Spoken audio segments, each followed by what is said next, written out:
Vous êtes nombreux à pratiquer des sports d'hiver et grâce à Sacha, notre coach sportif, on va se préparer pour les sports d'hiver. Bonjour Sacha. Bonjour Nadia, bonjour à tous. Comment est-ce qu'on peut se préparer ? Alors, on peut commencer par s'acclimater au froid en sortant le plus possible déjà avant les vacances de sport d'hiver. Donc marche, course, vélo, tout sera bon pour s'acclimater au froid.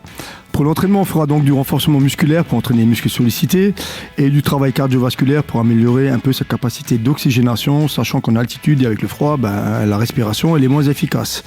On pourra aussi travailler sa coordination et son équilibre avec des accessoires comme le bossu et du trampoline ou faire même du paddle-up en piscine. Comme quoi, avec de la piscine, on peut préparer les sports d'hiver.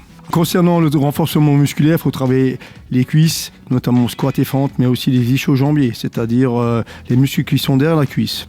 On peut travailler également les adducteurs abducteurs, que ce soit en salle, à domicile. On peut utiliser des machines, des élastiques, des barres, des charges, des ballons, du poids de corps, tout ce que vous voulez en résumé. Les abdominaux sont travaillés en gainage régulièrement, ainsi qu'en rotation inclinaison afin de stabiliser le bassin. Alors pourquoi il faut travailler autant de choses ? Tout simplement parce que les pratiques elles sont différentes et en fonction du type de pratique, il y a plutôt certains exercices à privilégier. Pour le travail de coordination, il faut associer bras et jambes. Et donc la marche nordique, le trampoline, la course, l'elliptique, le roller, le volley, tout ça c'est utile. Donc vous pouvez tout faire avant de partir au ski, ça va vous aider. En fonction du type de glisse, comment est-ce qu'on adapte sa séance ? Justement, le choix des exercices, il va varier en fonction du style de pratique. En ski de descente, on fera beaucoup de squats ou de chaises murales, par exemple, alors qu'en ski de fond, on fera beaucoup plus de fentes.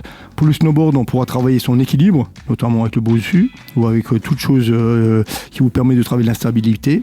Pour les adeptes de raquettes à neige, le travail cardiovasculaire, par exemple en marche nordique, c'est idéal. Dans tous les cas, il est souvent primordial de pouvoir freiner et réduire sa vitesse. Il faut donc entraîner ses muscles à freiner et pas seulement à pousser et avancer. Donc il faudra par conséquent travailler en mode excentrique, c'est-à-dire retenir la charge ou la résistance lors du mouvement. On peut par exemple sauter d'une marche ou d'un banc en amortissant l'impact ou marcher pour monter et courir quand on descend en ralentissant le poids du corps. Voilà, tout ça, ça va vous aider, notamment dans la pratique sportive. Vous remarquez souvent que quand on fait du ski, même de descente, on est en demi-squat et on fait que d'absorber les impacts en fait, finalement, parce que ça descend tout seul. Mais les muscles travaillent beaucoup de manière excentrique. Donc il faut privilégier ce mode d'entraînement si c'est possible. On termine avec le mot de la fin, Sacha. Alors, glisse bien préparé assure plaisir inégalé.